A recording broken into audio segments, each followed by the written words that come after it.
A Bruxa. Porque quando se vive na Nova Inglaterra do século XVII, nada como isolar sua família na floresta para ter certeza de que todo mundo perde a cabeça mais rapidamente. Começa com uma família puritana que é expulsa de sua colônia e decide viver no meio do nada, porque isolamento e superstição são uma combinação perfeita.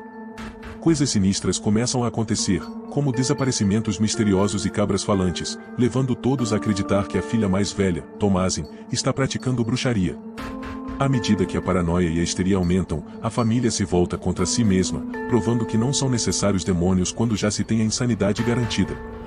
E claro, no final, Thomasin enfrenta um destino sombrio, e a verdadeira natureza do mal é revelada, deixando-nos com uma sensação de inquietação que perdura muito além dos créditos finais.